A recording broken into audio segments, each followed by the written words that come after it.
Recorded audio, medical records, witnesses. $7 million. Liable for abuse. What? Audio? The courtroom didn't erupt. There was no cheering, no gasps loud enough to sound like a movie, just the soft scrape of a chair leg, the click of a pen, the quiet hum of the overhead lights, ordinary sounds trying to exist inside an extraordinary moment. Jonah Reyes stood at the plaintiff's table with his hands folded. He was 22 now, tall in a borrowed suit that didn't quite match his shoulders, hair cut neat, eyes steady in a way that made people think he was fine, but the way his fingers kept pressing into his own knuckles said otherwise. Across the aisle, the foster parents who once introduced him as our blessing sat rigid and pale, as if the courtroom temperature had dropped 10 degrees. The judge looked down at his notes, then up at Jonah, then across at the defendants. Having reviewed the evidence, he began, voice calm and careful, including recorded audio, corroborated by medical documentation and witness testimony. Jonah's chest tightened at the word audio, not because he wanted to relive it, because he could still hear it. The judge continued. The court finds the defendants liable for abuse, negligence, and intentional infliction of emotional distress. A long pause, then the line that made the air change. Judgment is entered for the plaintiff in the amount of $7 million. It landed quietly, like snow that still breaks a branch. $7 million. Not as a gift, not as a reward, as a price tag on what a child survived in a house that was supposed to keep him safe. Jonah didn't smile, he didn't move. He just stared at the seal on the wall behind the judge, eyes shining, jaw locked, because money can't rewind the nights, but it can do something else. It can build doors that don't lock from the outside. And in the months after that verdict, Jonah used every dollar he could to build a shelter for kids like the boy he used to be, a place he named Harbour House. A place with warm lights, quiet hallways, and beds that didn't feel like punishment. And if you're wondering how an adopted child, one the system had already labeled difficult and unreliable, proved foster abuse with audio, you have to go back to the first home that called him family, and the first time he learned that good kids don't complain. They endure. Jonah's earliest memories didn't have a lot of color. They had edges. The edge of a thin blanket, the edge of a metal bed frame, the edge of a door that shut too hard. He spent the first 8 years of his life moving through places that all smelled the same. Industrial cleaner, old carpet, and microwaved food. Group home, temporary placement. Another temporary placement. A social worker's car with receipts on the floorboard and a faint vanilla air freshener trying to cover exhaustion. People asked him the same questions with different smiles. Do you feel safe? Do you like school? Do you want to be adopted? Jonah learned what adults wanted to hear. He learned to nod at the right moments. He learned that being honest didn't always lead to help. It often led to being moved again. And moving again meant losing the only thing he could control, familiarity. So when the Caldwells showed up at the agency office with a photo album and warm voices, Jonah tried to believe in them the way starving people believe in food. Mark Caldwell shook Jonah's hand like Jonah was a grown man. Trina Caldwell hugged him like she'd been waiting years for him.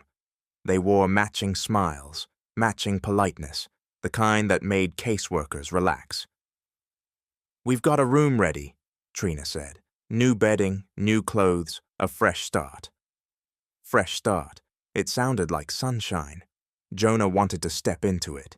He also knew, deep down, in the part of him that never fully slept, that fresh starts can still hide old violence. The first month with the Caldwells was a performance. Trina cooked dinners that looked like social media photos. Meatloaf, mashed potatoes, little green beans arranged like someone cared. Mark took Jonah to a baseball game and bought him a foam finger.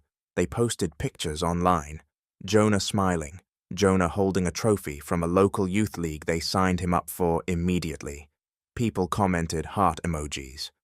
Bless you. He looked so happy. At school, teachers told Jonah he was lucky.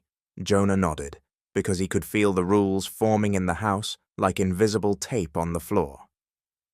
Rule 1, gratitude. Rule 2, silence. Rule 3, don't embarrass the Caldwells. The first time Jonah broke a rule, it wasn't dramatic. He spilled milk at dinner, a small accident, a quick, embarrassed apology. Trina's smile didn't fade. It froze. Mark didn't yell. He didn't have to. He just stared at Jonah, slow and disappointed, like Jonah had personally insulted him. "Clean it up," Mark said, voice low. Jonah grabbed paper towels, hands shaking. The table went quiet. Trina sipped her water, eyes on Jonah's hands. When Jonah finished, Mark leaned closer and spoke softly, so softly it felt like a secret. "In this family," he said, "we don't make messes." Jonah nodded. "Good," Mark said, "because good kids don't make messes." That night, Jonah lay in bed staring at the ceiling fan and realized something. The Caldwells' love had conditions, and conditions can turn into cages. By the third month, the punishment system was in place. It didn't always leave bruises. Sometimes it left hunger. Sometimes it left isolation. Sometimes it left Jonah standing in the corner of the laundry room for hours because you need to think. Mark was careful. He knew how to punish without obvious evidence. He also knew how to smile when a caseworker visited. Trina learned to narrate every moment. "Jonah gets overwhelmed," she'd say, voice sweet. "We're teaching him structure." Structure, a clean word that can hide sharp things. Jonah tried to be perfect. He tried to anticipate Mark's moods, Trina's triggers. He learned how to walk quietly on stairs. He learned not to laugh too loud. He learned to swallow anger like medicine, but perfection didn't protect him. Because in some homes, the point isn't correction. The point is control. The first time Jonah tried to tell someone, he chose the safest person he could think of, his fourth-grade teacher, Ms. Delaney. She had soft eyes. She kept granola bars in her desk for kids who came to class hungry. One afternoon, Jonah stayed after and said, "Can I ask you something?" Ms. Delaney smiled. "Of course." Jonah stared at the classroom floor tiles and tried to push the words through his throat. "My foster dad gets mad." Ms. Delaney's smile softened. "A lot of dads get mad sometimes." Jonah nodded, quickly, not wanting to sound dramatic. "But it's different," he whispered. Ms. Delaney's posture shifted. "Different how?" Jonah's heart hammered. He could hear Mark's voice in his head. "Don't embarrass us. Don't make things worse." So Jonah did what kids do when fear and loyalty collide. He minimized. He makes me stand places," Jonah said, "and sometimes I don't get dinner." Ms. Delaney's eyes tightened. "Has he hit you?" she asked. Jonah froze. He didn't answer fast enough. Ms. Delaney exhaled slowly. "Jonah," she said, "I'm going to need to tell someone who can help." Jonah's stomach dropped, because he'd seen what happened when adults told someone. It didn't always lead to rescue. Sometimes it led to punishment. A caseworker came to the Caldwell house the next week. Dana Kim, mid-30s, efficient, kind but tired. Dana sat on the couch with Jonah while Mark and Trina smiled from the kitchen doorway, arms folded in casual confidence. Dana asked, "How are things going?" Jonah felt his tongue go dry. Mark's eyes were on him. Not angry, expectant. Jonah's throat closed. "Fine," he said. Dinah nodded, wrote something down, then asked gently, "Are you safe here?" Jonah glanced at Mark's hands. He pictured the laundry room corner. He pictured the nights he went to bed, hungry. He pictured the way Trina whispered, "Don't make your father look bad." Jonah forced a nod. Yes. Dana looked at him a moment longer than most adults did. Then she stood. "Thank you," she said, and left. That night, Mark didn't hit Jonah. He didn't have to. He walked into Jonah's room, shut the door, and sat on the edge of the bed. "You talk to your teacher," he said calmly. Jonah's chest tightened. "I didn't—" Mark held up a hand. "Don't lie," he said, voice still calm. "I heard." Jonah stared, confused. How? Then he remembered the school had called the Caldwells. Adults always called to coordinate. Mark smiled, slow. "You're going to learn something," he said. "People don't believe kids like you." Kids like you. That phrase cut deep, because it wasn't just Mark. It was the system. "You have a file," Mark continued. "You have behavior issues. You have attachment problems. You think they'll believe you over us?" Jonah's eyes burned. Mark leaned closer. "If you keep trying to cause trouble," he whispered, "you'll end up back where you came from. And next time, nobody will take you." He stood and patted Jonah's shoulder like a coach. "Be grateful," he said. Then he left, closing the door softly, like the threat itself deserved politeness. Jonah lay in the dark and realized he'd just been taught the most dangerous lesson a child can learn. Truth is expensive, and he didn't have money. The abuse escalated after that, not in a single dramatic leap, in steps. Mark's punishments became more frequent, more private. Trina became colder, more complicit, her voice sharp when no one was listening. "You ruin everything," she'd hiss. Jonah started getting sick more often, stomach aches that were really anxiety, headaches from not sleeping. At school, he became quieter.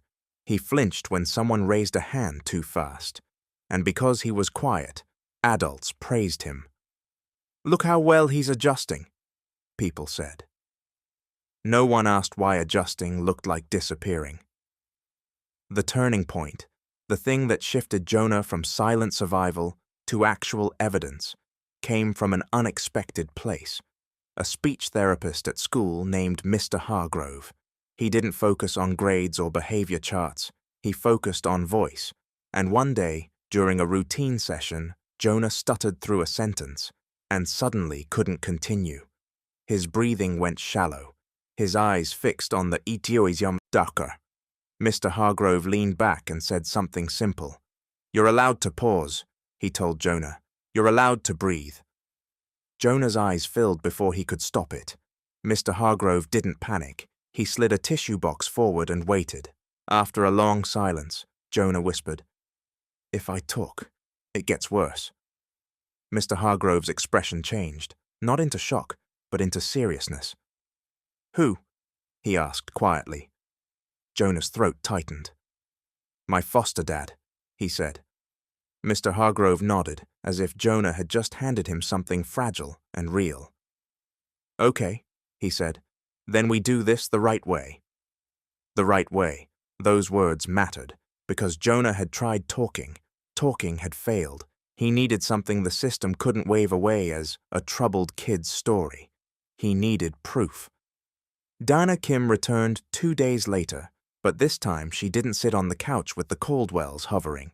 She met Jonah at school in a small office, with a window facing a parking lot. Dana's voice was softer than usual. "Jonah," she said, "Mr. Hargrove shared a concern. I need to ask you again. Are you safe at home?" Jonah stared at the carpet. His heart pounded. Mark's words echoed. "People don't believe kids like you." Dana leaned forward slightly. "I believe you're scared," she said, "and fear matters." Jonah swallowed. "If I tell," he whispered, "they'll say I'm lying." Dana nodded. "They might," she admitted. "So we're going to be careful." Dana explained something Jonah had never heard from an adult before. Not a promise, a plan. Sometimes, she said, we need corroboration. That can be medical, that can be witnesses, that can be recordings in situations where they're legally obtained and reviewed by authorities. Jonah's breath caught. Audio. Dana didn't say, go record them. She said, if you're willing, we can coordinate protective steps and collect evidence through proper channels. Proper channels. For the first time, Jonah felt like the system might actually build a bridge instead of asking him to jump. Dana moved Jonah to an emergency placement that same day. Respite care, on paper, temporary and calm. The Caldwells told everyone Jonah was having an episode. They smiled for neighbors, but Dana had already seen enough to act, and once Jonah was out, Dana did something else. She set up a monitored call. A call Jonah didn't have to navigate alone, a call that would be recorded as part of an official investigation. Jonah sat in a small office with Dana present, a recording device on the table, the kind used for documented interviews. His hands shook as he dialed Mark Caldwell's number. When Mark answered, his voice was warm. Hey, buddy, Mark said. How's your little vacation? Jonah swallowed, voice barely steady. I'm scared to come back. Mark see. Warmth faded instantly, like a light turning off. What did you tell them? Mark asked. Jonah's heart hammered. I didn't tell. Mark cut him off, voice low and sharp. You listen to me, he said. You don't talk to those people. You don't ruin what we've built. Do you understand? Jonah's eyes darted to Dana. Dana stayed calm, giving him space. Jonah forced the question through. Why do you hurt me? He whispered. There was a pause. Then Mark laughed, short, humorless. Hurt you? He said. You're dramatic. You need discipline. You need someone to make you behave. Jonah's throat tightened. You hit me. Mark's voice became a hiss. You're going to regret saying that, he said. You think anybody wants you? You think you're special? Dinah's pen moved across a notepad. Mark continued, words pouring out now, the control slipping because he thought the child on the phone was still trapped in the old, dynamic. You're nothing without us, Mark said. You'll go back to the system and rot, and you'll learn what real pain is. Jonah's eyes filled. Dana lifted a hand gently, signaling Jonah could end the call if he needed. But Jonah pressed on, because he understood something now. Mark wasn't just threatening him. Mark was confessing to a mindset, a pattern, a power, and it was being captured. When the call ended, Jonah's body shook like he'd been running. Dana leaned in and said softly, You did it. Jonah whispered, Will they believe this? Dana's voice was steady. They can't ignore it, she said. Not anymore. The investigation moved like a storm gathering, not instantly, not perfectly, but it moved. Police interviewed Jonah. Medical exams documented bruising patterns that matched his timeline. School staff provided written accounts of Jonah's behavior shifts, the hunger, the fear. Dana documented her case. Notes, missed meals reported, punitive isolation described, prior concerns recorded. And then the Caldwells made a mistake. They tried to control the narrative again. Trina Caldwell called Jonah's respite placement and left a voicemail. Voice sweet on the surface, sharp underneath. We miss you, she said. But if you keep lying, you know what happens. You'll lose everything. Voicemail. More audio, more evidence. The Caldwells couldn't stop talking long enough to stop incriminating themselves, because abusers often believe they're untouchable, and when they believe that, they get sloppy. Jonah was removed permanently from the Caldwell home. The Caldwells were decertified as foster parents. A criminal case was considered, but prosecutors faced the usual challenges: time gaps, the word of a child against a respectable family, and defenses built on plausible deniability. But Jonah's attorney, Malcolm Price, saw another path: civil court. A lawsuit that didn't require beyond a reasonable doubt, but still demanded accountability. Negligence, intentional harm, punitive damages, and a deeper question: why did the system allow it to last so long? As discovery began, the case expanded. Jonah's legal team uncovered emails between the Caldwells and a private foster agency. The agency had praised the Caldwells as high-capacity caregivers. High capacity, meaning they took more kids than most homes, meaning more reimbursement money, meaning more pressure to keep the house looking successful. And buried in the records were complaints. Not just Jonah's. 2 other children had previously reported strict discipline and fear. Those complaints were written down and then minimized. The twist wasn't that Jonah was the only victim. The twist was that Jonah's pain had been part of a pattern the system had already glimpsed and failed to confront, because confronting it would have required admitting something uncomfortable. Sometimes the people who look like heroes are running a business, and sometimes the system is so desperate for beds that it rewards the wrong people for having space. The trial took place 3 years later. By then, Jonah was older, steadier, still scarred in ways that didn't show on skin. He testified again, not as a child begging to be believed, as a young man telling the truth with documentation behind him. The audio was played in court. The courtroom went quiet in a different way, heavy, unmistakable. Mark Caldwell's voice came through the speakers, cold and certain. "You're nothing without us. You'll learn what real pain is." The jury listened, not to Jonah's emotions, to Mark's words, to the cruelty that didn't need interpretation. The defense tried to explain it away. Out of context. A frustrated parent. A misunderstood discipline style. But audio doesn't care about their explanations, because a voice has temperature, and Mark's voice wasn't parenting, it was domination. Then Jonah's attorney played Trina's voicemail. "If you keep lying, you know what happens." The jury saw the pattern, the threats, the control, the fear.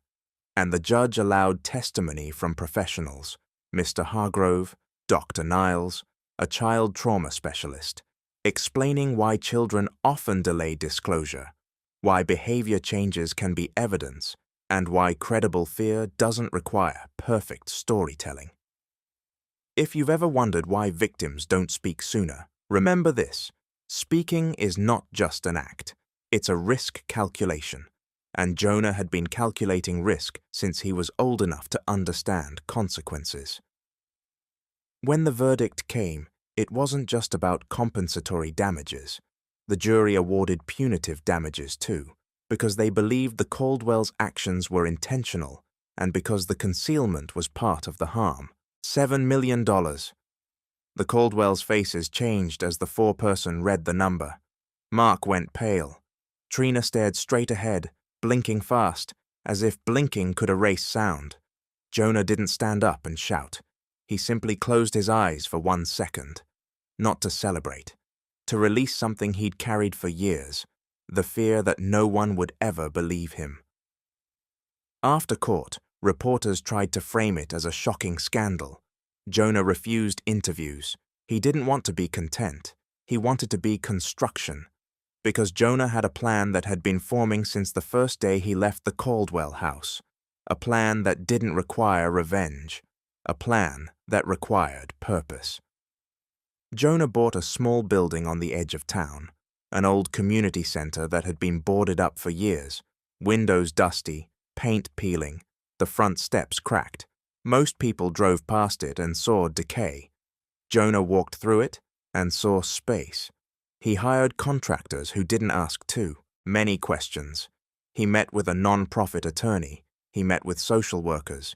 He met with a counselor who specialized in youth transition, and he built Harbour House, not a prison, not a group home with fluorescent hum and metal beds, a shelter, warm lamps, soft walls, quiet rooms, locks that worked from the inside, a kitchen that always had food. A little room with art supplies, a corner with books and old headphones, and a chair that faced a window. He trained staff to recognize fear, not punish it.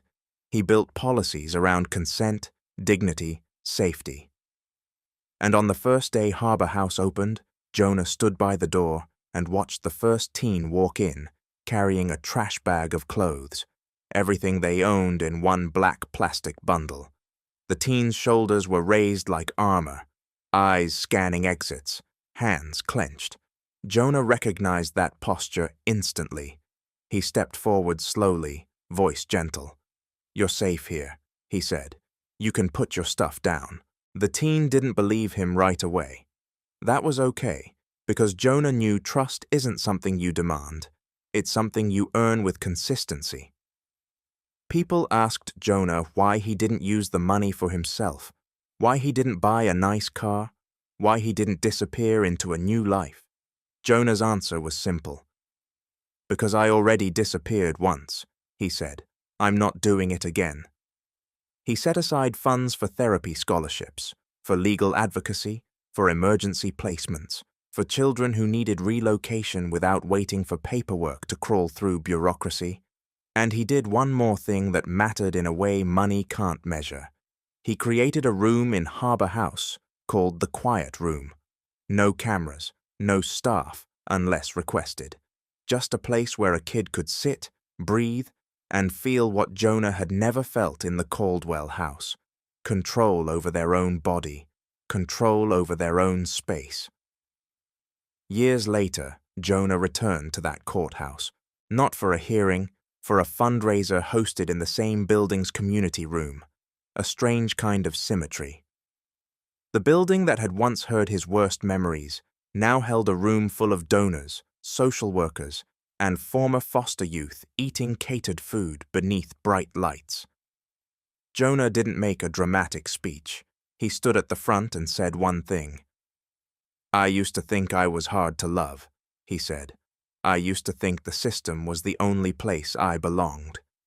He paused, eyes scanning faces. "Then I learned the truth," he continued. "I wasn't hard to love. I was surrounded by people who confused control with care." The room went quiet. Jonah breathed. "And the kids who come into Harbour House," he said, "they don't need saving speeches. They need safety. They need consistency. They need adults who don't make them earn basic dignity." He didn't mention the Caldwells by name. He didn't relive the audio. He didn't need to. Because the most powerful part of Jonah's story wasn't what happened to him. It was what he built after. If you've been watching and you've ever been the person nobody believed, ask yourself this. What would have changed your life sooner? Someone saying, "I'm sorry," or someone finally saying, "I believe you." Jonah didn't get the apology. He got the belief. He got the record, and he turned that record into a roof. The last time Jonah listened to the audio, he did it alone. Not because he needed to punish himself, because he needed closure. He sat in Harbour House after the kids were asleep, the building quiet, the hallway lights dimmed to warm amber. He played the recording. Mark's voice cut through the speaker like a ghost. "You're nothing without us." Jonah's jaw tightened. Then Jonah stopped the audio. He looked around, beds filled with kids who didn't have a safe home tonight, a fridge full of food, a staff schedule taped to the wall, a list of emergency contacts that included lawyers, counselors, and advocates. Jonah whispered to the empty room, "You were wrong." And the building didn't answer. It didn't need to, because the answer was everywhere. In the soft breathing behind closed doors, in the locks that turned from the inside, in the warmth that didn't require silence as payment. The court could order $7 million, but Jonah's real victory was something no judge could sign into existence. A place where the next kid didn't have to prove their pain with audio before someone took them seriously. A place where truth didn't have to be expensive. A place where family wasn't a word used to trap. It was a word rebuilt, slowly, carefully, into something safe.